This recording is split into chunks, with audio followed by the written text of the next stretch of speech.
You want to lay a good foundation for the time when you're larger, right? And you have potentially more people, doing security as their full-time task. And so it's important to understand that, there's basically three things that InfoSec is concerned with, right? Availability, integrity, and confidentiality of data.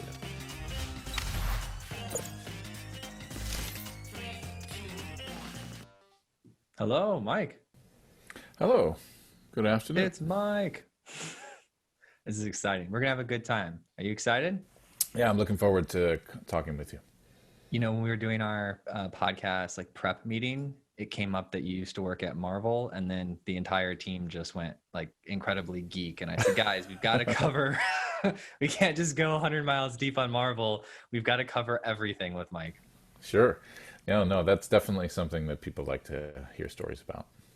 Oh man. So I guess we could start there too. Or how did you get involved with Security Scorecard? Well, I've been following Security Scorecard since around 2015, when I first heard about the company and its product. And I've purchased the solution a couple of times because I think it's got a really great value add in terms of vendor security and third-party risk. And how did I first hear about it?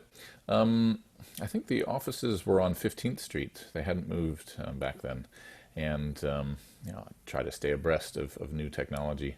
And anything that lets me walk up to a portal, type in a domain name, and then suddenly get 12 months of security history and posture and patching cadence is fascinating.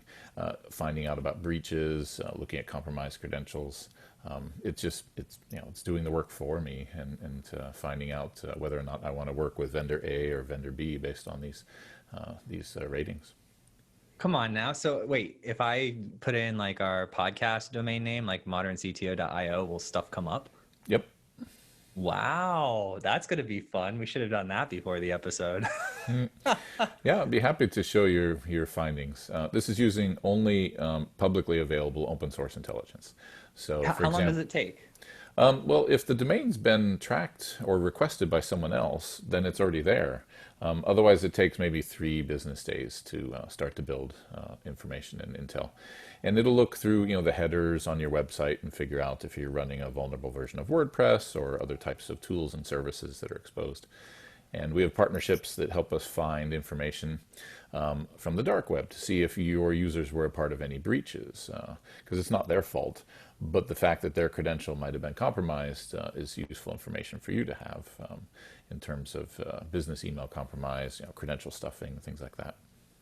Yeah, I noticed about 2 years ago, I started getting just in my life, whether it was Google, they were doing it where I would get this thing that says, your password that you're using to enter right now was actually detected in a previous data breach. You should change your password. Mm-hmm. And then I got it from that. I got it from LastPass. And then I was there's got to be some companies out there that are serving up all of this information, because it seems to be pretty easy to integrate into your software. So do you guys do that at all?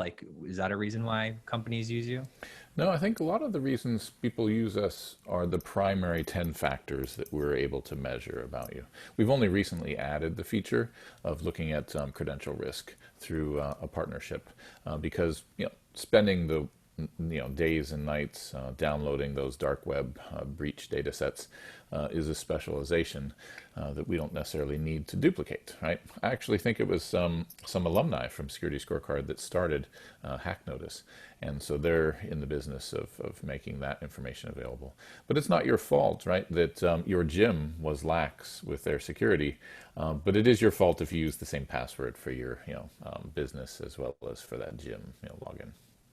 So companies will actually use security, because I had it in my head that it was more of a, I could go to Security Scorecard, get something on me, and then have an evaluation of that way. So it sounds like you can do that, but also you can use it to put in other people's information and see what their security scorecard is. Correct. Because, the weakest link in a chain is the one that will break. And, you're familiar maybe with the point of sale compromise that Target had, where someone bought a $2,000 piece of malware on the dark web, attacked the heating, ventilation, and air conditioning, the HVAC vendor, And it was a bad architecture design to have that on the same network as your e-commerce platform. But they were able to inject this malware onto the point of sale, collect something on the order of 30 million credit cards and debit card numbers, the PIN codes to which 10% are all 1234, unfortunately. So you immediately had 3 million credit cards and PIN and debit cards that you could use for a $2,000 investment. And you want to look at the security posture of your vendor portfolio, because oftentimes they have integrations or they send emails that have been deemed to be, based on behavioral analytics, to be trusted. And so these are the attack surface that you have to worry about. When I was at Marvel, my biggest attack surface was Disney, because Disney bought Marvel in 2009. We had a really great security program that I had built, and everyone was really well trained to not click on spear phishing and phishing emails. But who isn't going to click on an email from Bob Iger saying click here, right? And so 180,000 employees in Disney, maybe after the furlough, maybe 80,000 employees, but the attack surface there was way larger because Marvel was only about 500, 600 people. So click here to get your paycheck or your raise, right? Or even just to look at the quarterly earnings call, right? Oh yeah, that's interesting. Like being sneaky with something that you would expect to receive is probably got way better conversion rates. Yeah. And so we did phishing awareness training to train people not to click on Bob Iger's emails. Oh, so like how did you even get into security? Obviously the CISO, like, am I saying it right, by the way? Do they call it CISO or is it CISO or? I particularly use CISO, but other people say CISO or CISO. So it's kind of like GIF and GIF, right? There's a religious war on the topic. Yeah, we don't cover that here on the podcast. It's like religion, politics, and file name. Pronunciation of 3-letter extensions. Yeah. Mm-hmm. I love it. So, at what point were you like, I want to get into security, or have you always been in security since day one? That's an interesting way of trying to tell the story. I started out actually in California working in the Department of Education on the internet, working for a think tank, the Southwestern Lab for the U.S. Department of Ed. And I was responsible in my first real job out of college for California, Arizona, Nevada, and Utah, K through 12 public education, distance learning, model technology programs, educational technology grants. And after about a year of working at the federal level and state level, I realized there's nothing I could do to make education better. I studied philosophy in college, and I have a master's in philosophy of education from Stanford. But this indentured servitude wasn't going to last, right? There were more computers in the dumpsters of California than in classrooms, right? It's the heart of Silicon Valley, but the education system has been really slow to pick it up. It's like a dinosaur. And so I left that and started working, my hobby became my career. I've been a computer abuser, as I say, for many years. If you don't know 3 ways of abusing a tool, you don't know how to use it. And so think of like Matthew Broderick hackers, that was the kind of like bulletin board systems, dial-up modems back in my day. And so from there, really, it just followed that I started analyzing websites for a company called Internet Profiles. I audited Yahoo's traffic back when it was only getting 20 million hits a day, and I ran the data management platform for that company. And then I moved to the content side and started building websites at a web design house called Organic in San Francisco. And this was during the dot-com rise, right? The roaring 20s for my generation. And I built Starbucks' first website in 1998. Launched the PlayStation.com for the PS2. Macy's, their first e-commerce website. These are all projects that you've done? Correct. I was the head of what we now call DevOps star. time. Yeah. Well, thanks. That's awesome. Wait, let's go through them again real quick. List them off again. All right. So Starbucks, 1998. Boom. PlayStation PS2 launch for the PS2, 2000. Was that online yet? Was PS2 online yet? Yeah. Did that wait? Yeah. Well, it was yeah. They had the PlayStation Store. Yeah. And they had group gaming with the PS2. There's a little known, or at least now defunct, entity called Blockbuster.com, which we built and launched at Organic, and many other large properties. brands that you would know of, Washington Mutual Mortgage, other things like that. But So you got to build and launch the website for Blockbuster? Yep. And it was funny, though. I tell the story from a security, to answer your original question, how did I get into security? They weren't really security officers and CISOs back in the day, right? During that whole, heady days of .com and south of market. And so I had to pay attention to security only because, I was on the other end of a pager if the thing went down or if it got attacked. And so I actually put Microsoft donated the hardware to Starbucks, saying, you can run your website on Windows. And of course, that would be their bragging rights.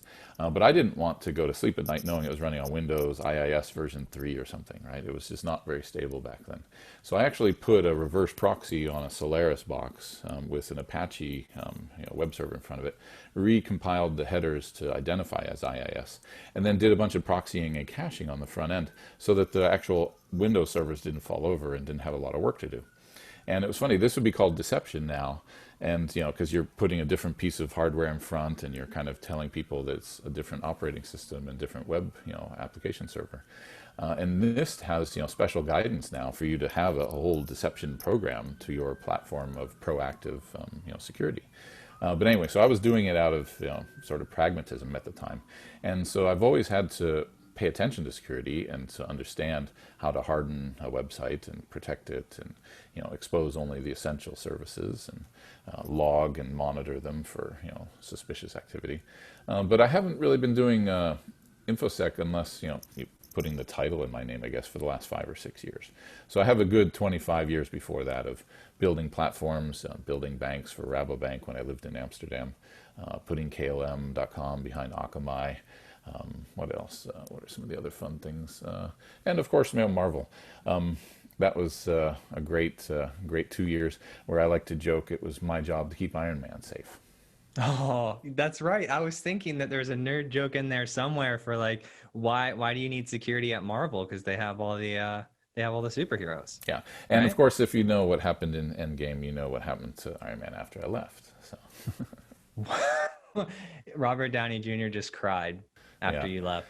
Yeah, but and of course Stan Lee passed away under my watch, and so we had to be prepared for that moment and the amount of traffic and condolences, and it was called Project Excelsior, of course, and it was very very cool to be the head of InfoSec, DevOps, and architecture. I had all 3 titles there. I was actually 3/4 of all signatures you needed to get a change released into production at the time. So.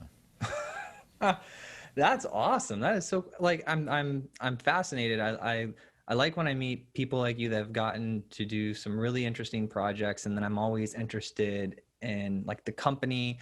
And I actually this interview was originally scheduled with like Sam, and so we did all of our like research and process on Sam, and then yesterday we switched it to you. So we did like a emergency prep meeting yesterday afternoon and this morning to understand you and your background, but. Sam was a fascinating person, right? And then you're a fascinating person. He still are is. You sure? You'll have to get him on the show. Yeah. But I always I give a good example like Zoom. So Harry and then Eric. And when I get to meet or talk and learn about the different executives that are all in the team and they have similar mindsets and they're driven people and they're really interesting and they think about all sorts of things from like human performance to like their technical abilities and skill sets. When I see those types of groups, I do 2 things. First of all, I make notes about like what they do and I invite them on the show as much as possible.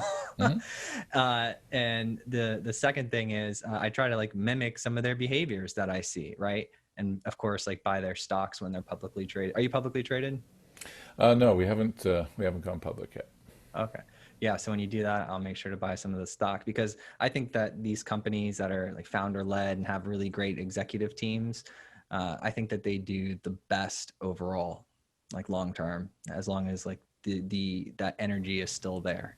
Yeah, I think that there's always that talk about people, process, and tools, and a lot of pre-breach CISOs focus on tools, but post-breach CISOs, of which I am one because there've been breaches in companies that I've worked in.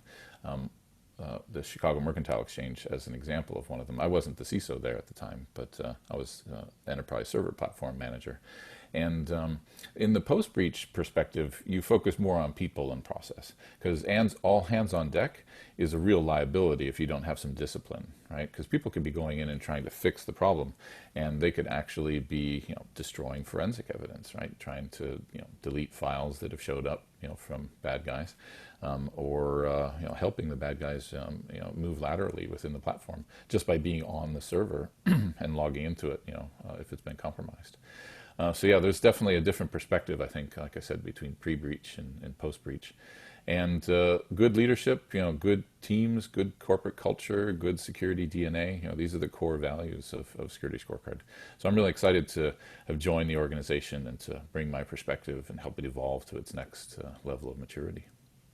Yeah, I haven't been a part of a company yet that, like, the post-breach world. I mean, I've been a part of, post your application goes down world. Right. Post crash and burn. Post crash, yeah, and doing the postmortems. But like, it's such a stressful time when you go through that. And I was actually listening to this like neuroscientist this morning, and he was talking about the connection between stress and neuroplasticity. And as you were just describing, they could be deleting things or helping, hackers move laterally within the organization. That sounds like if I were an attacker, creating chaos within the host I'm trying to attack and their personnel just going crazy trying to figure out what's going on. That sounds like it opens up 1,000 doors for you to be able to move around, because people are going to be reacting quicker and like not thinking long term. It's just going to be frantic, and that would be an opportunity for the attacker to, like you said, like move laterally. I never thought about that before. Sure. Take the Twitter ransom or Bitcoin scam that happened recently. That was a distraction from the actual attack, right? The actual attack was to exfiltrate data, but they got $270,000 worth of Bitcoin out of it, as a side distraction, right?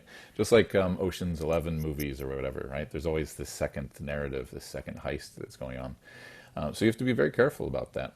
The bad guys are playing multiple pieces on the chessboard at the same time, and if you don't reserve your judgment, and I think it's the amygdala, right? The lizard brain.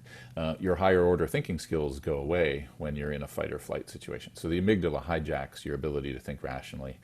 If you've been staying up for 24 hours, 48 hours, on an incident, doing an investigation, you start to lose your ability to make good judgment. And so that's why incident response plans have to include swapping people out and giving people time down to sleep, eat, rest, and recover and get back into it. So for you as a person, like, how do you rest and recover? Like in general, not just from a breach. Sure. One of the things that I like to do is to play music. I'm a musician. At ASCAP, I was a member of the organization as well as the CISO. And if you're not familiar with ASCAP, the American Society of Composers, Authors, and Publishers, it was really great for me to put together a house band when I was there, actually, and to play drums. I play jazz. And so for me, it's improvisation, it's communication.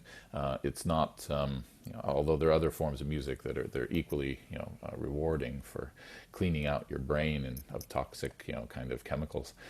Just the act of singing has resonant frequencies that help purge your brain of toxins as well. But I just think that the idea of playing music, being creative, and composing, and being artistic and creative is a great release for some of the stresses of computers and the damn people that abuse them.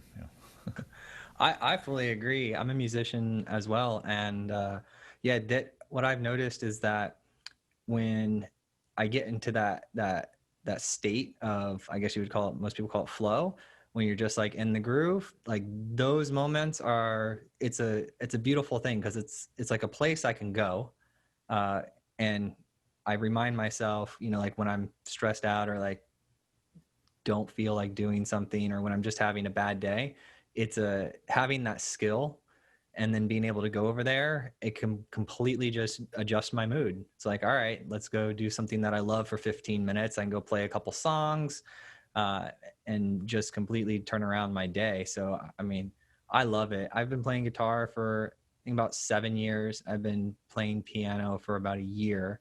And I really liked switching to piano, because it just gave me a better understanding of music as a whole. But then I also I did 2 years of drums, and that really helped with my understanding of rhythm. Rhythm, yeah. Yep. For me, it was difficult to move away from polyphonic, percussion, because I didn't have to worry about how long I sustained a note for. Really, I just had to hit the note. I mean, okay, maybe I have to grab the cymbal to stop it, ringing at the end of it, a lick or a turnaround or something. But the first time I actually tried to sing and play drums was mind-blowing. It was just like so difficult. I have so much respect for people that, like Phil Collins or others, that can play drums and sing at the same time, because, it's just such a coordination of talent and independence of, limbs and arms and fingers. And Yeah, it's like they get it so down that they're not even thinking about it. And so that they can do the second act, which is singing. Every time I see the microphone, like the first time I saw the microphone over the drums, I was like, I guess they just do that so he doesn't feel left out. Or, but then I've seen some people that like legitimately sing and they're drummers, and I'm just like, whoa, that's a lot of things happening. They just must have those 8-10 songs that they're doing for the set down so hard, and their muscle memory that they can do these two things at once. It's unbelievable. Yeah, and the drum kit becomes an extension of your voice, and in this case, not necessarily your vocal cords, but you as a composing player and an improviser. You just think a thing and you do it. It's not like you're reading sheet music necessarily, because the old joke is, how do you stop a drummer from playing? You put sheet music in front of him, right?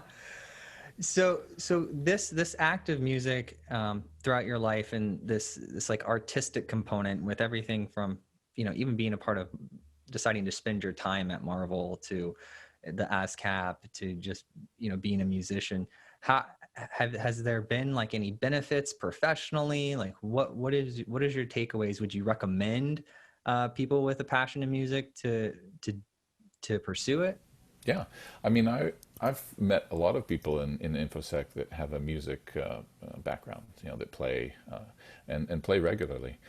And I think it was the New York City meetup, InfoSec meetup, that I was interviewed on, and that was a theme that had come up from David Reviv's discussions with CISOs and different people, in the industry, that a lot of them have had a musical background. And I think that it ties in a little bit maybe to mathematics and computers and logic, and that Gödel, Escher, Bach talked about the connections between art and math, and how we have this part of our brain essentially that develops when you learn music, and especially at a younger age, and it just helps you. I mean, there was music of the spheres, I think, is one of those connections that talks about how there's a lot of intervals and math involved in the scales and chords and obviously Is this a musical book? signatures.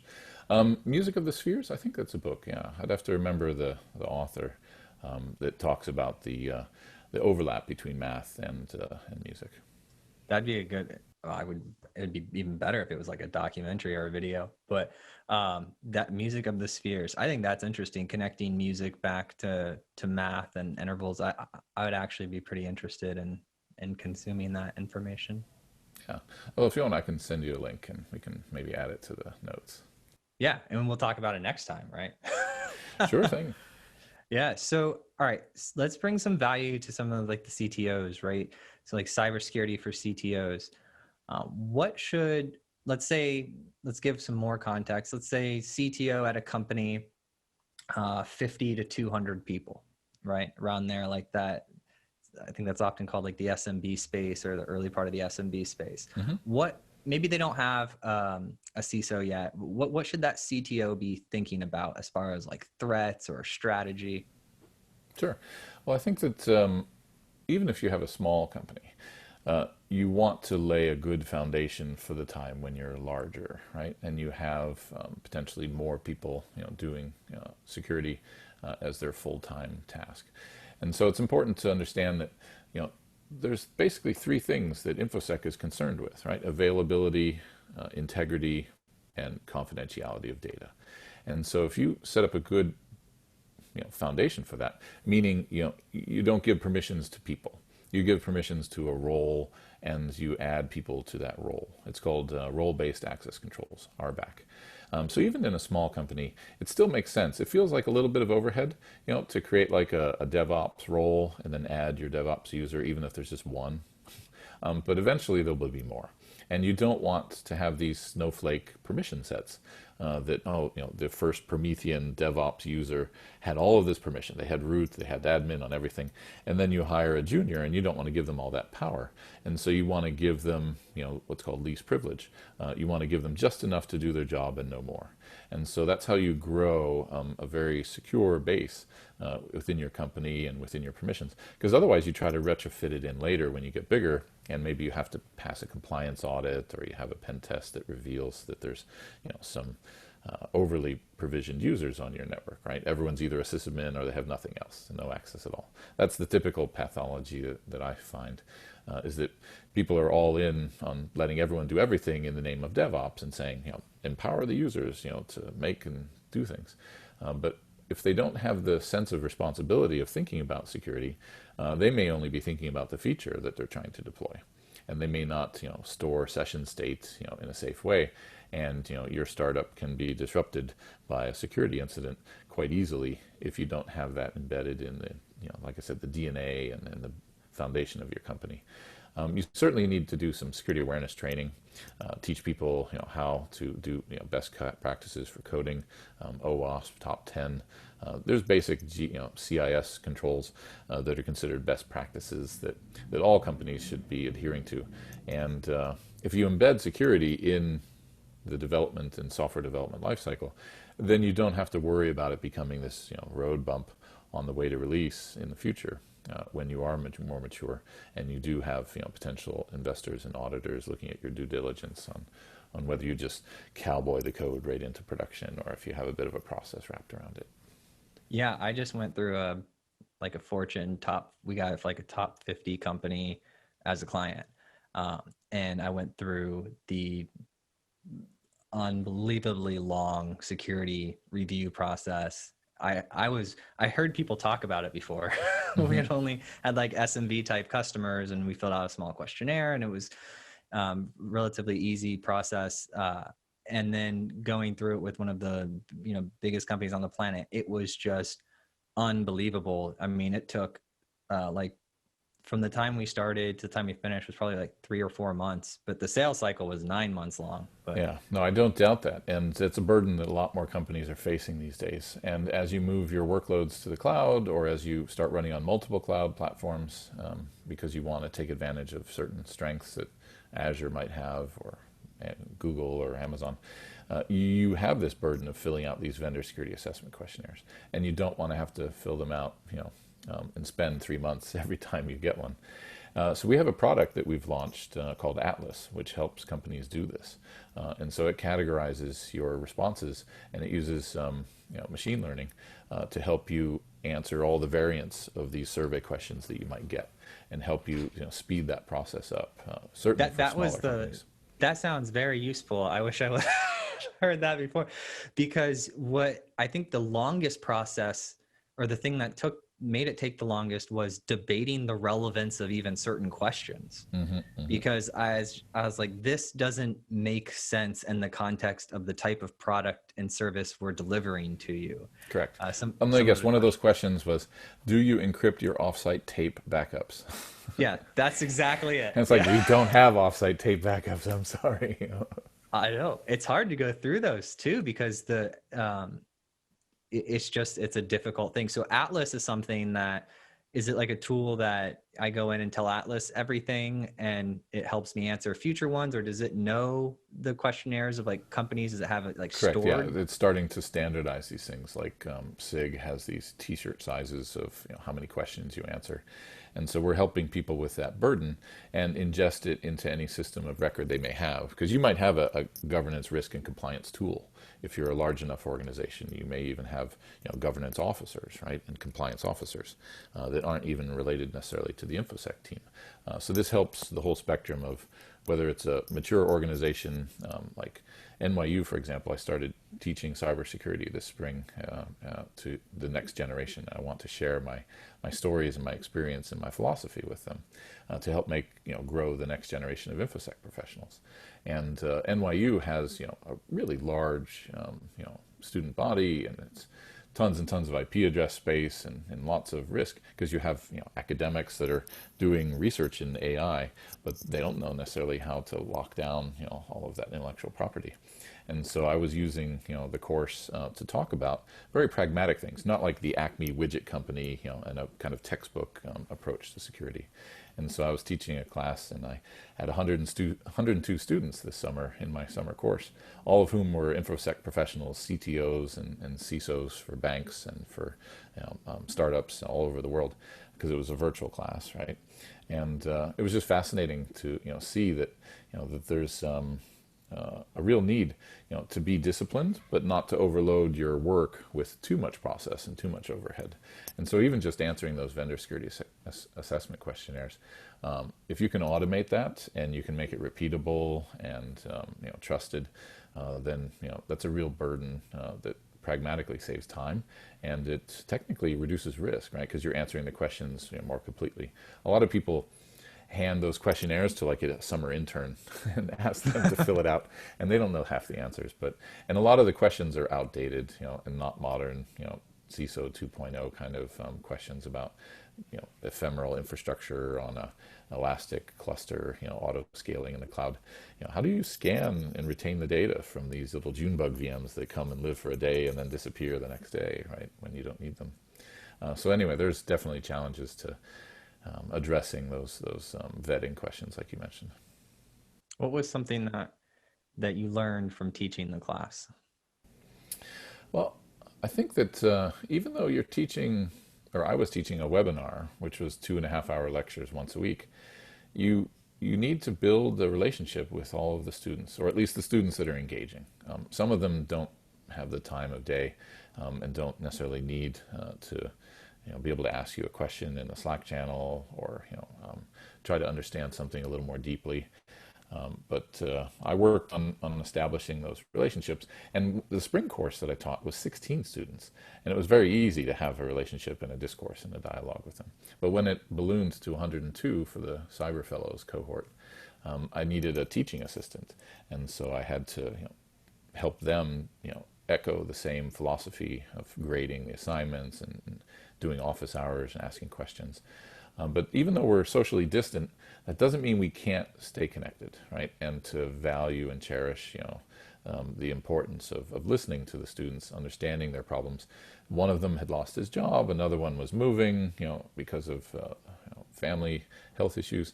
And so I was very flexible at letting them, submit an assignment late, and to be human and to, give people the benefit of the doubt, and not be a hardliner, I guess, about when they submit their assignments and when they can be graded. So I think that was one of the lessons that I took away from teaching this summer, definitely. Are you going to do it again next year? I am, and I'll probably have 150 students next summer. Well, yeah, we'll put a link in the show notes to you. Can people just register, or do they have to be enrolled at NYU?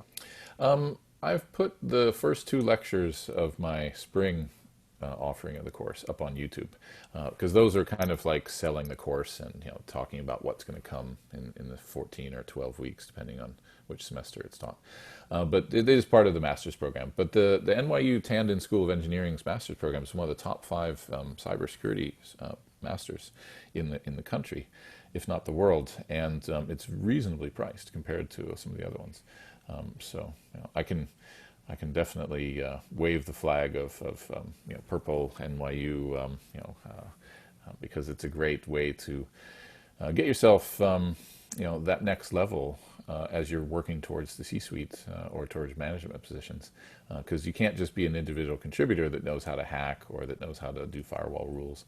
You have to understand some of the social aspects of InfoSec and risk, and to understand it as a craft almost that you practice, and not just a exchange of time and attention to create code and harden it and test it. Are you following any authors that you believe are have unique thoughts and are good at explaining things through their books that write in the security space? Well, if you haven't heard of him, I'm always evangelizing people to read Neil Stephenson. So if you haven't read Cryptonomicon or Snow Crash or The Diamond Age, I would recommend them Snow Crash first, then Diamond Age, and then Cryptonomicon. But he's a phenomenal author. I first heard about him when I was working in Palo Alto at a bookstore, and I read this book, or saw this book come in, and it was first edition paperback, called Snow Crash. I turned it over, and William Gibson was praising this author. I was like, well, anyone knows William Gibson is one of the principles of the cyberpunk, and Johnny Mnemonic, and Mona Lisa Overdrive, and all sorts of great classics. And his praise of Neil Stephenson made me read the book, and the book was amazing. It was so good. It's a great story about the Babylonian epic of Mesopotamia and the Tower of Babel, and it has to do with software and code, and it has this great character in it called Hero, Hiro, protagonist, and Hero protagonist is a pizza delivery boy. Because in the not too distant future, the U.S. is only good at two things: delivering a pizza in less than 25 minutes and writing software. And it's this sort of near future, and it's got some of the greatest passages. Everyone who loves good writing will enjoy that book. And then Diamond Which Age. book is that? That's Snow Crash, and it'll be made into a movie, just like all the Philip K. Dick books, turned into movies like Total Recall and Blade Runner. Neil Stephenson's books will eventually be turned into mega blockbuster hits as well. We got to email Netflix and say, get on this. Oh, they've been buying and selling the rights to Snow Crash for years. I don't know who owns it right now. It might be Sony, it might be Universal, but eventually there'll be a half-assed movie version of this really awesome book. Because oftentimes, books are never matched in terms of quality. When the movie comes out, the book is always better. But anyway, so Neil Stephenson's great. It's always more detailed. Yeah, and the mind's eye is a nicer canvas than the actual, digital film. So always, it's beautiful. Like it's a weird thing to describe, but when you understand like that, I've actually got interested in imagination and how to see if you could actually increase the resolution of the mind's eye and unique objects.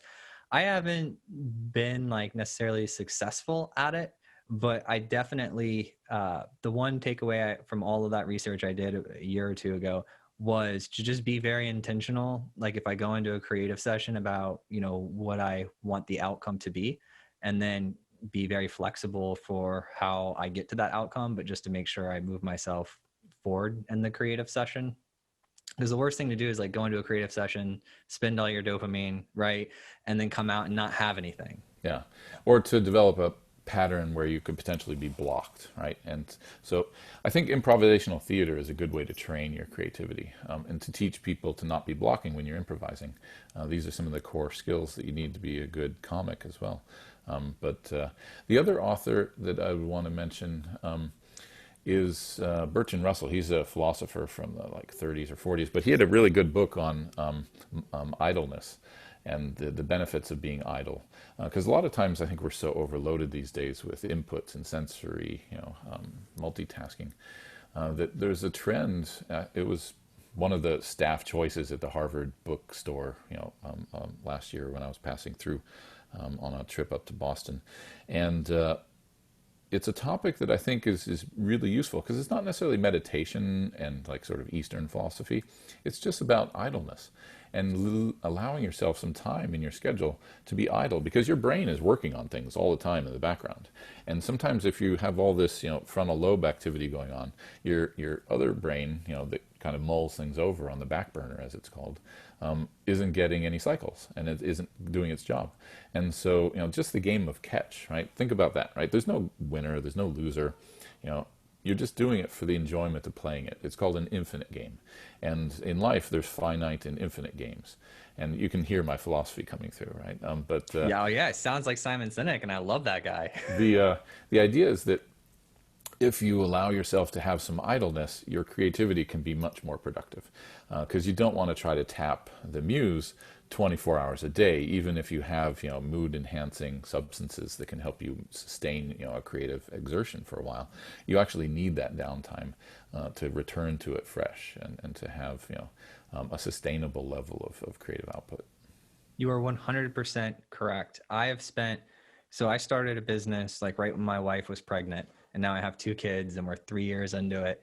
And we just in like the past 2 months had our first like profitable months, right? Mm-hmm. So I did like a very difficult thing at one of the most difficult stages in life, right?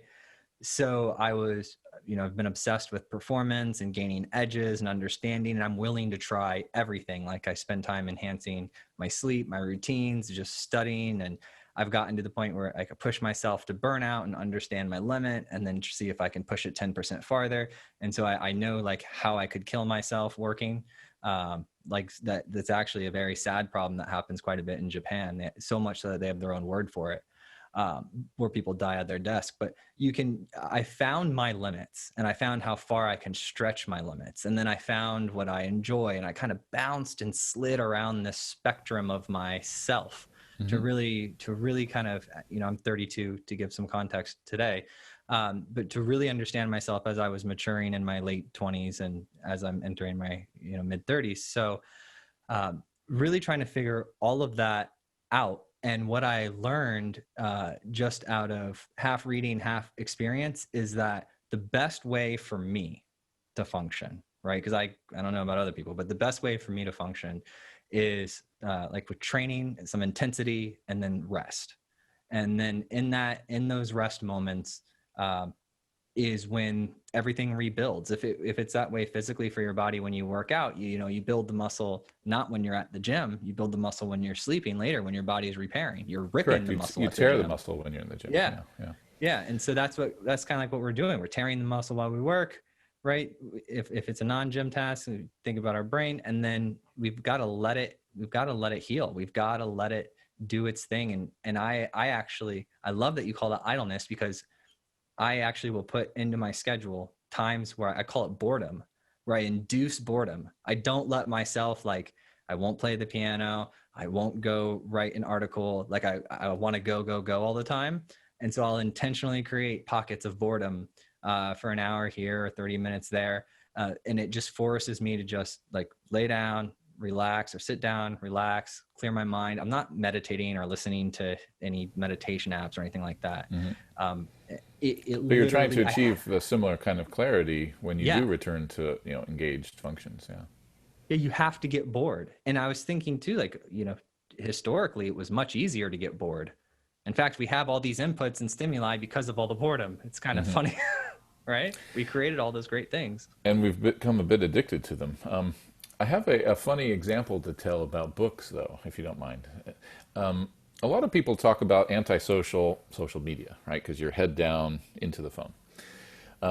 But you have to remember, and this is one of the things that I put into, I think, lecture 2 or something, when I talk about intellectual property and the origin of risk and things like that, is that when books first came out, everyone was illiterate, right?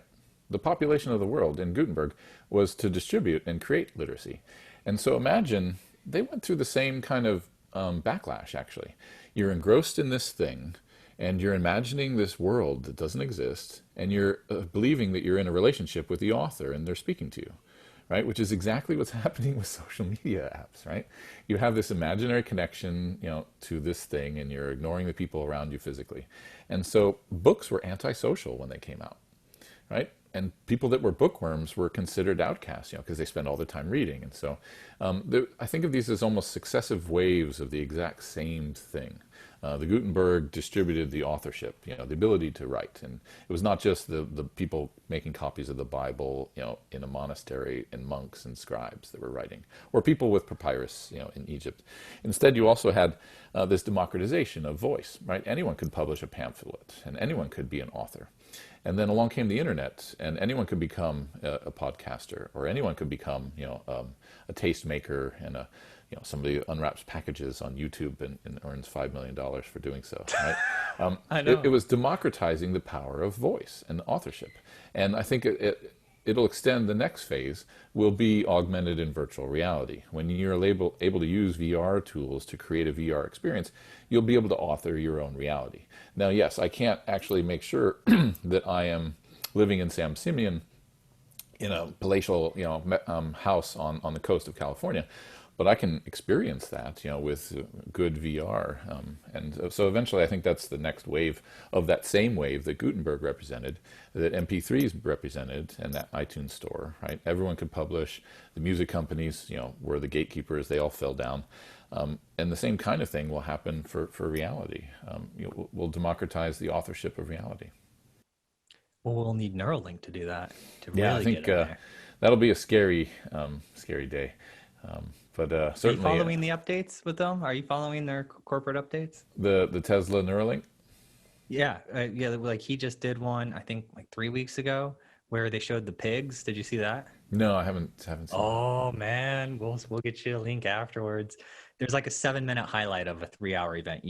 I can tell you only need the 7-minute highlight. Mm-hmm.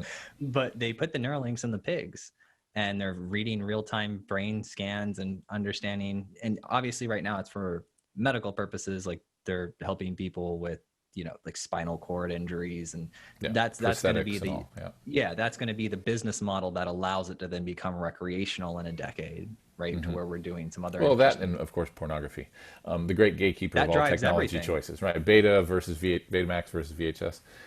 But whoever authors the best VR porn experience will win out, I'm sure. I'm sure they will. Yeah. But I think that it's true. I mean, the boundary, and this is where I think that my training in philosophy is actually not just fun for cocktail parties, but it's also relevant to the future of business and thinking and knowledge and education and information. Because this is, the information age. And if you're ignorant, it's kind of a choice, right? Ignorance is a choice at this point. You don't want to know the truth about things if you live in your echo chamber and you don't actually consume the internet the way it was intended. And I know that the way it was intended was way pie in the sky Pollyannish. Everyone is going to be knowledgeably free, and everyone can get a master's from MIT for free. And but all right, so you just said like 18 things I want to talk about. So I'm curious. So philosophy. So what is like the thing that's looping in your mind that you're, because I feel like if I were alive 200 years ago, I would probably be either like a comic or a philosopher, right? Mm-hmm. Just because my default, it's more awareness of my default programming. Like I'm just constantly, just asking why. Like my brain just goes there. It just goes there all the time. Yeah, you get meta on it. And I wanted to get meta on it. And so it was fun to go to a class called Philosophy of Education, which was a class teaching you about thinking about thinking about teaching about thinking. And so when we break that barrier and we start to figure out, who am I if I replace my arm with a prosthetic? Who am I if I become a brain in a vat? These are fundamental Gedanken in German, right? Thought experiments like Einstein used to do. But we're very much going to be living, that experience very soon. People have put, magnets in their fingers, and they can sense magnetic fields, right? Biohacking. That's really, the next, frontier. And maybe nanotechnology is like 3D printers. And no, I haven't seen that. Cyborgs Among Us? No. Is that where you got your magnet thing? No, I was just aware of biohackers for various reasons. But all right, so there's this documentary. It's called Cyborgs Among Us. And these people, it follows the medical field, the legitimate side of it, but then it follows the underground field. And these people are like cutting their bodies open and putting electronics into their bodies. And they're having like tattoo parlors do it because because it's not regulated or even acknowledged as a thing. It's very leading edge, and it's very much covered in the Diamond Age. And so that was that Neil Stephenson book that talks about the near future where nanotechnology is pretty much harnessed. So imagine you walk up to a matter compiler, aka a 3D printer, but really, really good one, right? That can extrude atoms and molecules in whatever order you want. So you could ask it, make me a Patek Philippe watch. and boom, it 3D prints a Patek Philippe watch, or it assembles it with nanites and nanobots. So imagine living in that world. It's very much a Star Trek world where you maybe have universal income, you can just study and do whatever you want, travel the world. There's no work-life balance because it's all just one thing. And so he talks about that a little bit and how the U.S. in the future devolves into these city-states where you have people living in a neo-Victorian fashion because they just loved Victorian era, life and style. And you have people living in Maoist enclaves and people living in, tree hugger, hippie, California, Pacific Northwest, and Birkenstocks and, tie-dyes. And everyone got to live however they want. Again, democratizing reality. And his book is just so amazing because he has this ability to do research and understand things. So he was talking about these things called toner days, where all of these nanites, right, the Russians and the Chinese and the Americans are all battling each other and trying to get nanites into your body or into your company or into the world. And they kill each other. And so they're dead and they're just floating in the air like toner, like smog.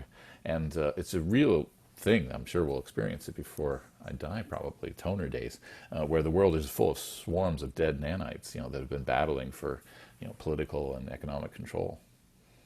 It sounds like nothing you're saying right now is It's not sci-fi. No, yeah, it's not sci-fi. It's next gen future. Yeah. all I'm thinking about as you're describing these different scenarios is just distance from where we are now until there. So I'm not in my head, I'm not debating whether it's going to happen or not. I'm just oh, we're probably this many years from that situation and so on and so forth. Yeah, we're on the cusp of a lot of these things, definitely. And having gecko robots that can climb walls, right? They have this now, right? They print nanotubes on these and they've studied the gecko and how it actually sticks to walls. And now they build them, micro size so they can crawl inside of you and give you a colonoscopy, right? Yeah, I think that's one of the reasons why we're also seeing a rise of entrepreneurs, because as technology explodes, there has to be that component to take it to market. Right. Yeah. Somebody's got a way to make it commercial, a way to add value to people's lives. Hopefully it's not just a bunch of pet rocks, right? Where people are buying it because it's a fad, I remember Pet Rocks. That Really? was a top. Yeah, I remember seeing the. I'm pretty sure there's been commercials. waves of them, right? There was the original pet rock back in the prehistoric era, and someone convinced someone to give them, the dead rabbit they killed because this rock was really cool looking. But Yeah, you should have seen when I found out how money and value works and that they're essentially the same thing, just conversions of them. Man, that was an interesting time in my professional career, moving from just being an engineer doing projects to running and operationalizing a business. mm-hmm. Yeah. And I find a lot of interesting content serves me from the philosophy world. Whenever I need to think about life, going over there, it's another thing like music. It's another avenue where I can go to get some answers or unique perspectives. But I really like things that are long form, like this conversation that we get to speak for more than an hour. It's not like a 30-second news clip on one of the major networks or anything, because we can actually and hit the sizzle bullets. Yeah, it's right now I have been so disconnected. So I would say 10 to 12 years ago, I went from cable to Hulu, Netflix, whatever, just because I don't like ads, and that really drove me to those paid services.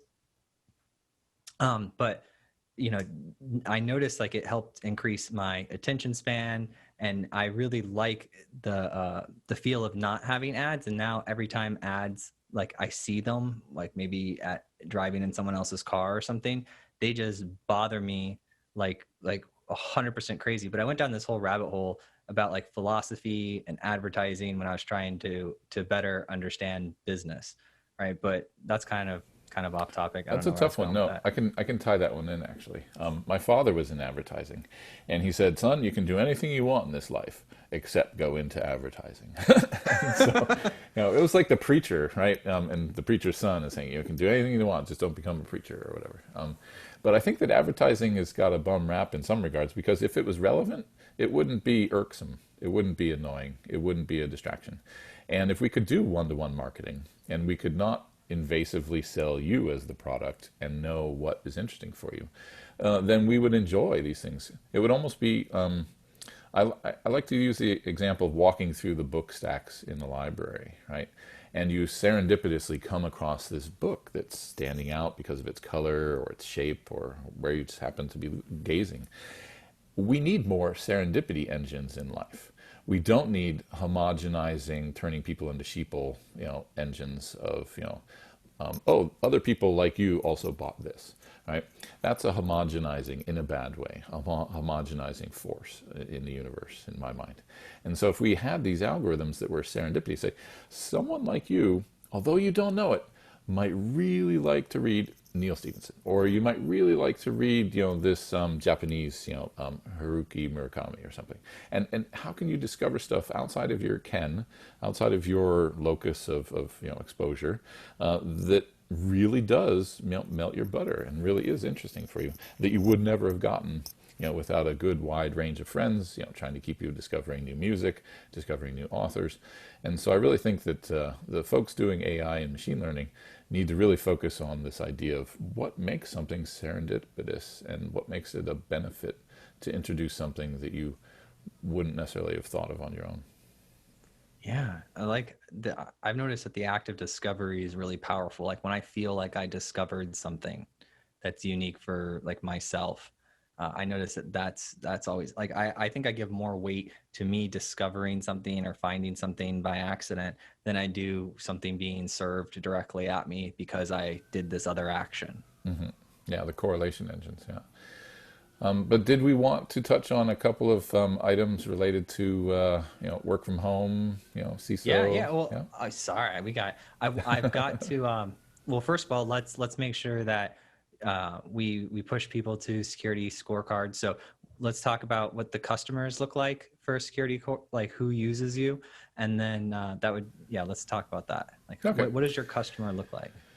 So we have a range of customers from huge brand names with thousands and thousands of vendors that they need to assess the risk of and keep tabs on the risk over time. And we also have, like you mentioned, people that just want to know what their own score is and how can they improve their internet-facing posture. So there's basically self-scoring, and then there's your vendor pool and your partners. One of the analogies I've used I think it's relevant, in the energy sector, they used to read your meter, once a year or maybe twice a year. And that's just 2 data points per, household. Now, audit and security and ratings of your vendors can't be a point in time, once a year kind of thing. And who has the resources to fill out those questionnaires more than once a year? If you've got 2,000 vendors, or even 200, you want to know and have your finger on the pulse of their security posture. You want to get a push message that says, oh, they just really, really didn't hit this last month's patching round and their score has dropped. And anyone with a C, D, or an F has like 5 or 6 times the chance of being breached in the near future. Because you can correlate your hygiene and your patching cadence and how you handle your security exposures as an analog to what you're doing on the back end. So I don't need to know the inside of your network necessarily, just to know that you may be at risk. I can just kind of observe it by looking at whether you patch your servers and whether or not you have certain exposures that have been identified with our scanning. And so the customers are quite varied. Some of them are very mature and use our API, and they integrate it with their entire vendor procurement system and risk management. And other ones use the portal, log in, download a report, and compare 2 vendors and say, well, I'm going to go with box.com instead of Dropbox because of these factors that are important to me. And so we help people make informed decisions about risk. And having, I think 1.5 million rated companies makes us, the largest data set out there. And so if you want to do a comparison report, I like to point out rivalries, right? NYU's rival is Columbia. So I ran the report, the Security Scorecard report for Columbia and NYU. And then I showed it to the CISO at NYU, the global CISO. And she was really, caught up in this, oh, well, we have to be better than Colombia. It doesn't matter what our score is as long as we're better than Colombia, right? And of course, they're stronger in security in some ways and weaker in others. But anyway, it's kind of a gamification aspect to it as well, because we don't want it to be boring, and hopefully I'm not in my description of it. But the idea is to help people manage risk well, whether it's their own backyard or the people that deliver the milk to your front door. You need to understand their risk, because they are an attack vector. You can be breached through your third parties, right? And so when you get to meet with people and talk with them, what is like the next step? So let's say they're interested in Security Scorecard. What's the next step? Sure. Well, oftentimes we can set up a free account where you can look at your own score and get familiar with how we represent, the findings and the risks and issues that are discoverable, because this is what a hacker sees, and so you want to know that. And then from there, you grow your appetite for saying, well, I kind of need to know, something about this vendor that we rely on, that maybe is our hosting provider for the website, or Amazon itself. And you don't necessarily care about all of Amazon because it's a behemoth, or all of SAP. You only care about one particular business unit. And so we're working on ways to sort of tailor and customize these cards when you're dealing with an entity like Google that just has such a sprawl of network services. Giving one letter grade score to Google isn't really a pragmatic or meaningful act. You want to talk about their cloud services. You want to talk about their email. You want to talk about their different business units that aren't necessarily sharing infrastructure either. And so the ability to customize and make whitelist and blacklist type mappings really helps clarify whether or not that vendor's service is a potential risk, an attack vector for you. And when I was making the analogy with the meter reader for the energy companies, they've experienced the same kind of disruption, because now you have a smart meter which is sending 5-minute time series data back to the energy company, and you have people with a Tesla power wall in their basement and solar panels on the roof, and they're collecting the energy during the day, and then they're selling it back to the grid at night when there's peak demand because everyone's watching Stranger Things or Game of Thrones. No, the Modern CTO podcast on YouTube. Come on now. Or the Modern CTO podcast on YouTube. As soon as you guys light up an episode, the energy grid needs to handle all those computers being turned on. But it's such a radical job and architecture change for the energy company to go from 2 data points per household to 5-minute time series data. And the same kind of thing applies to risks and security of your third parties. So we have this infrastructure that is scanning millions and millions of IP addresses every night and providing a new risk update and profile on them. The analogy I use here is an ancient philosopher, and hopefully you'll appreciate, again, the philosophy angle. Heraclitus was a historian and philosopher, a Greek philosopher, who wrote something that can be roughly translated as, you can never step into the same river twice. And this, for me, is better than the goalposts are moving or someone took the cheese, because the river is like, obviously, the world of threats and exposures and vulnerabilities. And you yourself are the different person from day to day, right? Like all of us are living in one big tabletop exercise right now, right? Where you did this, what if? You couldn't go to work. There was a chemical spill, or there was, a virus. And so the whole world is living in one big tabletop exercise right now. And this idea that our attack surface has changed radically. Everyone's working from home. You can easily hack not my home router, but you can hack people's home routers much more easily than you can the corporate firewall. And so your attack surface is now 1,000 endpoints if you have 1,000 employees, rather than just that one firewall for the office. And so you need to have things like roaming DNS firewall policies that stop people from clicking on phishing emails that they see now. You have to have a DLP program to make sure that, because CEOs and lots of people are emailing documents around now that they would have normally dropped onto a file share when they're in the office.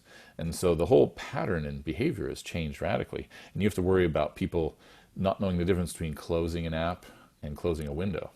because they walk away from that shared computer, and then the kid logs in and goes somewhere, and maybe they're trying to get some V-Bucks for free, and it's a scammer site that installs some malware, and suddenly mom or dad's corporate credentials have been compromised because they closed the window, they didn't close the app. And so they were still logged in, there's still a valid token, right? There's all these things that we have to pay attention to because of this, right? BYOD policies, maybe you can't buy a laptop right now. The Department of Education is, trying to buy laptops and they can't get them to start school this week because the demand is so high. So you have to kind of relax your bring your own device, policy, and how do you maintain security on all these, non-corporate owned devices? Those are some of the shifts that I've observed since COVID started. But definitely the roaming DNS firewall policy is really helpful. Get a tool like OpenDNS or Cisco Umbrella that publishes that out so that they don't have to be on the VPN to be protected. And then is this line of like the changes from the remote work environment and protecting, is this something that your company does like consulting on if people want to know more about that? Or no, not necessarily. Our core two products are Atlas, which is to fill out those questionnaires and make it easier, and the ratings platform. And to grow that, at some point we want to try to invert the relationship between credit scores and cybersecurity scores. Because right now, if you talk about scores and ratings, you think of applying for a credit card, applying for a loan, buying a car. But really, that will become legacy. It won't be as important. Your credit score is just a tiny piece of information. Your cyber score is multifaceted, right? Your exposure, your risk, your identity management. And so eventually we want to change the language so that when people talk about credit scores, they'll be talking about legacy ratings. And when someone just says the word ratings, they will think cybersecurity ratings like us. And we're the first mover. We have the best technique. The smartest engineers. Do you track breaches? We do. Yeah, they show up as events on the history timeline. It's like a credit report. Yeah, and if you're going to evaluate two vendors and one has a breach and the other doesn't, that's certainly an indicator. Or does it drop off after 7 years? No, because the internet doesn't forget, right? Those breach articles are always available. If not on the site itself, you can always go to archive.org and look at the Wayback Machine, right? I love the Wayback Machine. Well, real quick, I want to touch on election security. And the reason I'm, not going to like drill hard on it, but I was just thinking about election security because it's coming up, and I've thought in the past different systems or ways we could maybe make it more efficient, and heard a lot. There's other people thinking of, sometimes I get these ideas and I go out there and I'm like, okay, there are really smart people executing these. I can go back and do something else. It's not my responsibility because I can go focus on my thing because there's brilliant people working on it. But I was just curious, what are your thoughts on election security coming up? Well, I'm pretty worried about the ability for the integrity of the data. I'm not as worried about the confidentiality of the data. Remember, InfoSec, availability, integrity, and confidentiality. Those are the three pillars. In this case, yes, people want to know that who they voted for is private. So that would be the confidentiality part. But the integrity part is more important at the moment. And we don't have good systems of control. Even in the most well-funded, tech giants, they still have problems with the integrity of data. Someone on the inside changing it, things changing accidentally, whether it's malicious or not. And so I thought one of the best ways to approach this, I went to those hacking camps that they do in Europe where they, get a bunch of tents together and build a local area network and a local, temporary cellular network. I went to one in 2005 called Hacking at Random. And there were some folks giving a lecture there on quantum voting machines. Of course, that's the perfect solution to integrity and confidentiality. Because if you looked at my vote, you would change the spin on the quantum, right? You would affect it. The act of observance is detectable. And so I think it was the Swiss that we were actually working on building it. But quantum technology is kind of ephemeral, right? Quantum storage doesn't last for more than a few nanoseconds. And so how do you store those votes for a long time? But this would be the best way to improve the integrity and trust of voting systems would be to put some money in research, primary scientific research, like we do for solar physics and fossil fuels and solar, renewable energy. Put some money and research and oomph into quantum voting, because then we could have absolute privacy and absolute integrity. Yeah, no, I fully agree. I think there's also something in there with like blockchain technology that could be useful. Correct. Yeah, the public ledger, the distributed ledger, is also an immutable record that can be used as well. Yeah. Right. And then, we have it's not, and then the popular vote doesn't even elect. So you have the electoral college, at least here in the Correct. United States. Representative democracy. Yeah. Yeah. So I'm curious. Yeah, which made sense back when you would have to make a 3-week trek to go vote in colonial times. Yeah. Yeah, but not when I can press a button. But we are actually working on something. I'm not sure if I'm supposed to talk about it, but there will be news that will be coming regarding the sort of health of all of the states' election commissions and infrastructure. Oh. And providing a very politically neutral, but technically it's going to have some teeth in it, right? Where we sit with risk on this most interesting fall election coming up. You know what I love? When smart people can come together and have like nuanced conversation and discuss, like actually approach it like from the perspective of the craft and not necessarily what's happening in society with different teams. So like like how you're describing it, the way you speak about it, like it's completely not partisan. It's just like we're gonna analyze security from a security perspective, and I love that. I love when people can disassociate from like their strongly held convictions and personal beliefs. Yeah. And just think about the greater good and the actual intent of like having a fair marketplace. People believe in the power of price, and transparency of price will normalize markets, right? Except it doesn't always, right? There are certainly, I lived in Amsterdam for 11 years, and I've experienced enlightened socialism, and I know that it wouldn't work in the US in that same way, because Holland is only like 17 million people. They only have one traffic report in one time zone. But the U.S. is far too big to operate on the same model. But I do know that like healthcare, for example, could be done much better than the way we do it. We sort of have this Olympic scale where you have the best in the world, and then you have things that are not even found in developing countries occurring in this country. And so it's that whole spectrum that we have in the U.S.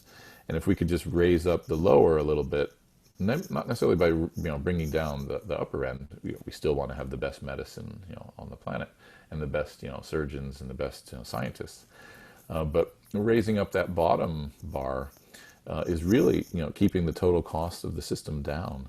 When I could go to the pharmacy and get a prescription with no copay, and there was no reason not to go in to a doctor and do preventative checkups and treatment.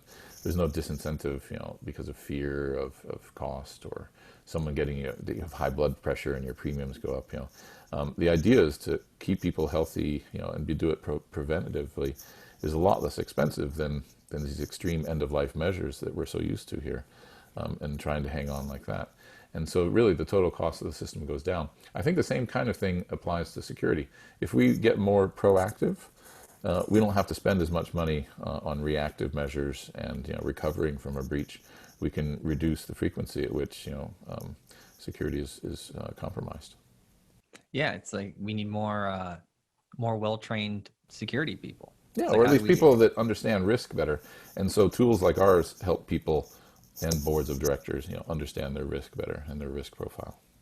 Any content to recommend to me that's philosophy related around risk? Well, there's a book that I almost quoted earlier by James P. Carse called Finite and Infinite Games. And it's written from a fairly religious perspective, but C.S. Lewis was terribly religious as well, right? But he wrote some really good stuff as well that was not necessarily religious, but informed by his belief system. That's also very interesting in the area of philosophy and risk. Another one would be let's see. Well, James Dewey, I mean, I have to make a call out to my master's thesis. James Dewey is an American pragmatist from the American School of Philosophy, and he and Bertrand Russell were great fans and friends. John Dewey, I wrote my master's thesis on him. He was a very prolific writer, lived to the age of 92, wrote hundreds and hundreds of books, and his books would have titles like School and Society, Nature and Growth. And it was interesting to realize that his writings were kind of perverted and turned into the melting pot, where they turned everyone into an American and they lost some of their cultural uniqueness and diversity. But he was a fascinating character because one of the things I did when I was finishing up this biography of him, because everyone knows about his writing, but people didn't know too much about him as a person. He actually traveled to Mexico in 1937 to help give Trotsky a fair trial. He was such a believer in democracy and justice and right. And this was when he was quite old and his doctor had advised against it. But he actually met Frida Kahlo and Diego Rivera and Trotsky in Mexico in 1937 because he had been exiled and condemned to death. And so if you want to talk about, giving people a fair trial and being impartial and nonpartisan, giving Trotsky a chance to tell his side of the story versus Stalin was certainly an American ideal. And Dewey was an American idealist, and so some of his books are quite accessible. Like I said, Growth, Nature and Growth, School and Society, and of course some of his papers. He was a Columbia professor as well, and just a fascinating philosopher. That James Carse, is that how you say it? Did I say it correctly? So Finite and Infinite Games. I'm assuming that's an older book. Yeah, right? And it's really short, easy to read. You can probably find a paperback for it for like $5-10. So, because I had only heard it, I had heard it first from like Simon Sinek. That sounds like he was inspired by probably that book, and then he wrote like a more modern day version of it. I'd have to Google it and check it out. Yeah. Have you ever come across Simon and his thoughts? I'm not sure if it's ringing a bell. What's the name again? Oh yeah. So Simon, I think I'm saying it right. Simon Sinek, Sineck, but he wrote recently a book called The Infinite Game. But he's also written Leaders Eat Last and Start with Why. Oh, okay. Yeah. So, yeah. That's definitely those Hudson, book shops on your way to the train station or Yes, the you've airport. seen it. Yeah, you've definitely seen it. Yeah. No, those contain true nuggets of wisdom, and I love the fact that they're popular and not just being read by people that think about Lao Tzu and the nature of power and things like that. Yeah, so the Simon guy used to be like a marketing executive. I think he felt like his soul was being drained from that, and he had done this TED Talk that became like one of the most popular TED Talks. He had his Mad Men epiphany. Yeah, right. And so he became obsessed with just like ideas that matter, or ideas that, worth spreading, changing the world. And so he writes and he judges his success not based on like the book sales, but based off of like the reviews and how the idea spreads throughout society. So I think he's like a modern day philosopher type person. That's great. Oh, and there's one book that I should definitely plug because it has to do with these analogies, right? Where you take something that someone's very familiar with and you don't have to teach them something. You just say, well, this is actually kind of like that. And they go, oh, and then they have this light bulb, right? So there's this book called Everything I Need to Know I Learned on TV. And it's a philosophy book, and it talks about, The Simpsons and how Homer is a perfect example of hedonism, right? Dope, another donut, dope. And then you got Jack Bauer at 24, and you got utilitarianism. Well, I'm going to shoot these two people to save those 500, And, just it talks about The Sopranos and Buffy the Vampire Slayer, and it uses all these popular TV to explain classical philosophy and different, belief systems. So Everything I Need to Know I Learned from TV is certainly worth reading. Yeah, it's like as humans, we have this capacity to understand. It's just the medium that we experience it through. Yeah, sometimes there's a lot of friction, and other times it just floats, and melts like butter, and you just take it in. So we talked about election security. We talked about security in general. Talked about what SecurityScorecard does. You guys are going to become like the credit agency for security, which I think is pretty cool. Of trust and transparency too. Yeah. Because we put our algorithms out there. No one else does. We tell you exactly how we calculate that score. So there's no gaming of it going on. There's no nepotism. It's all, straight up truth. As best we can assimilate it, of course. Because remember that river that you can't step into twice, is constantly changing. And IP address attribution is a known challenge at the world at large. And of course, it's a hard nut for us to crack as well. But we have a lot of smart people. Our data scientists are working on different ways of improving our attribution. Because an IP address could be an AWS endpoint for me today, and a week from now or a month from now it could be someone else's. And so how do you track the risk of that IP address and what domain name or services were behind it, what company was using it at the time? That's a fast moving bit of water and river. Who allocates IP addresses? Well, there are different, ICANN has to do with, the top level domains. You have RIPE and APNIC that allocate /24s or larger to different companies. And so those are like NetBlock owners. And if you're big enough, you can have an ASN, an autonomous system number, which means you own a bunch of networks and people advertise routes between them. But maybe that's a little too much in the weeds for this audience. But basically, there's some real risks out there called BGP hijacking. BGP is Border Gateway Protocol, and it's happened fairly recently, although I think it was like a 2008 Black Hat conference where someone hijacked all of the Black Hat traffic through a server in New York by advertising a shorter route, because BGP has this whole trust technology behind it and no verification. So if you advertise a shorter route to this network, they'll start sending you the traffic. And they were hijacking all the traffic and sort of man in the middle decrypting it in real time during their hackathon at this Black Hat conference. And it was, or DEF CON maybe it was, I don't remember which. And this has happened in the wild for real in China and Russia recently. And people say, oh, it's a typo.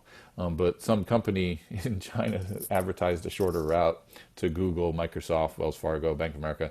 All the traffic started going, very scenically to Asia and then to the bank. And so people thought, oh, it's just a slow day on the internet. But no, it's because the traffic was going halfway around the world first and then being routed back.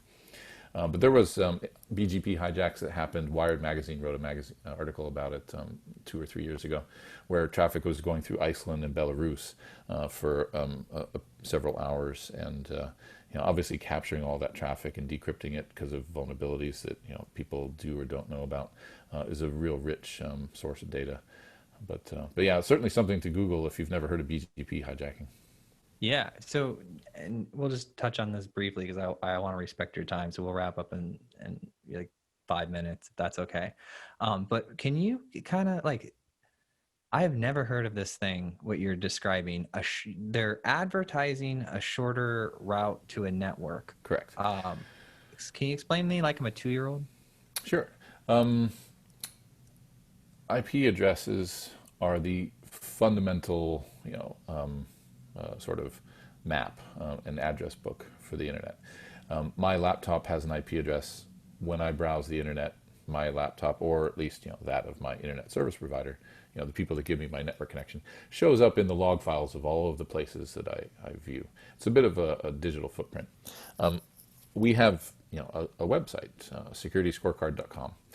That's a human name, right? But that resolves to an IP address, which is a dotted quad, right? A series of 4 numbers. And some of these ranges and IP addresses in DNS are reserved for private networks that aren't publicly routed. You may know them as 192.168.something, or 10 dot, and then the rest of the numbers. There's a huge range of addresses that have been reserved for private networks. But all of the publicly routed networks, the internet is a packet switch network. It's not centralized, so there's no central control. It was designed by the RAND Corporation in California as a part of the DARPA, the military project back in the day, when they thought that maybe Washington might be nuked. So how do you build a network technology that is decentralized? And packets just sort of find their way to where they need to go. And anything that participates in routing traffic respects these routing tables and rules. And so if you advertise a shorter route to get to the 3.252 network, .x.x, people will start sending you traffic to that route and say, oh, well, you're only 4 hops away. Cool. Then it'll get there faster. Even though geographically it might be, like I said, very circuitous routing, it may go through Belarus or China, on its way to the bank. And so if you specifically advertise routes for Google or for Amazon or for, like I said, banks and major tech companies, you can actually hijack that traffic, send it to your equipment, your routers, capture a copy of it, decrypt some of it that's maybe not so cryptographically strong, see what's in it, but then still route the traffic on. And so the idea is that the shortest distance between 2 points in the physical world is as a crow flies, right? Straight line. But on the internet, it could be 4 hops through San Francisco in order to get to Minneapolis. On a given day, it could go through Japan and go around the other direction around the world, based on network disturbances and congestion and things like that. So this is specifically for like DNS lookups because of the domain, right? Also routing of just packets. Really? So that's where it's just there's just this gap of knowledge for me. So there's some sort of process. I'm going to actually research this. I'm fascinated by it. So when I try like to connect to you, let's say I'm going to just connect like directly to you. Yeah, right? Point to point. Let's say we're sharing an MP3 on Napster back in the day. Yeah. You're downloading a copy of a song from my hard drive. Yeah. Yeah. When does my computer interface and request the length of available paths? Like what process is that? It doesn't, but if you've ever used the traceroute command, it'll actually expose to you all of the machines along the way.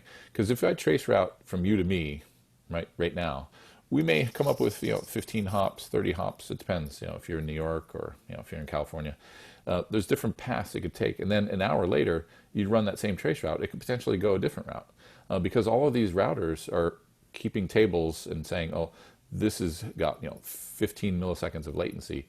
You want to go that way because it's optimizing for latency. And it wants you to get those packets where they need to be as quickly as possible. And so sometimes, if you do this command, traceroute, and then you say traceroute, google.com or something, it'll show you the number of machines between you and Google servers that participated in the handling and passing of your traffic.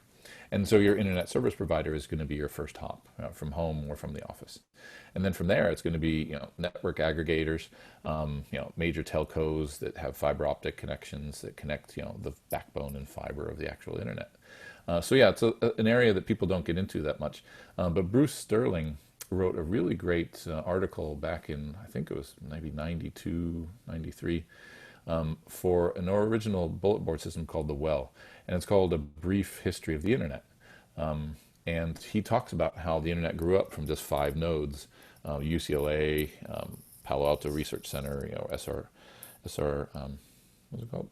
The people, the Rand Corporation, SRL, that invented this whole network, and how it evolved since then. And he puts it in very common terms, just sort of explaining how this whole thing grew up. And it became a bit of a chaos for the government because they can't control it as well as they'd like to, or Russia or China with the great Chinese firewall, because it's fundamentally built on letting packets find their way any way they can, like water flowing downhill. It'll go this way, that way, it'll go under a rock, around the rock. And so that's a fundamental design choice of the internet and packet switch networks and TCP IP. And so you really can't go against the grain on that. And so that's one of the security limitations of this design, is that yes, you can actually advertise a false route to a network and packets will go that route. So the packet is sort of engineered to find its source. It's like a heat-seeking missile. Yeah, and be reassembled on the other side in the right sequence. Yep. Wow. That's pretty interesting. And then the companies that are passing all this information, those are like our ISPs. Correct. And the major network aggregators and people that operate the major fiber channels. Like your Sprints, your AT&Ts. May West is the name of the access point that is for most of the West Coast. All of the traffic that goes onto the European continent goes through Amsterdam and through the Amsterdam Exchange. And so there's these bunkers underground full of lots of network connections and fiber, and that's where all the traffic headed to Europe. It actually passes through Dublin on its way into Amsterdam. But the undersea cables and all of that, that's all makes up the physical infrastructure of the internet. Yeah, I had Sienna on the show, and he was telling me about the underwater cables that they do and how they connect the world and how things go from like like digital to analog signals and all of this really, really interesting stuff. But so this packet is engineered to find a way. So in order for you to do one of these hacks, you would have to be one of like the larger, you would have to be like a larger entity. Like I couldn't do one of those hacks. You'd have to at least have an ASN assigned to you, because then you're playing at that BGP level. But yeah, look for the Wired article on the Belarus BGP hijack or attack. So then if you're that large and it happened in China, then that's like extra scary, because that's that means it was like a major provider in China that did that and then basically just filtered all of our data. Correct, and captured it and tried to reverse, later decrypt it if it was using weak cryptography. So that's one of the blessings and curse, of course, of crypto, is that the government wants backdoors, but if we let them have it, they'll be abused, by nation states as well as three-letter agencies. So it's a tough walk, to compromise between absolute security, future perfect secrecy, forward secrecy, and making this kind of stuff observable and understandable of what's happening on our networks. Have you ever gotten to go down to Augusta, Georgia and see the Cybersecurity Command Center? No, I haven't. No. It's like a new thing. They were just finishing it. I was there like 2 years ago and they were just finishing it. But it's where it's like the big capital for of the nation for our cybersecurity operations. They just built a brand new campus. Cool. Well, I have to get ready for my 2:30. Let's keep going. But let's talk again sometime if you want to come back at me and say, okay, now that we've done the whole, holy cow, you know a lot about a lot of different things. Let's pick some more topics to discuss. It was enjoyable. I enjoyed talking with you. Me too. Thank you so much, Mike. You have a wonderful day. You too.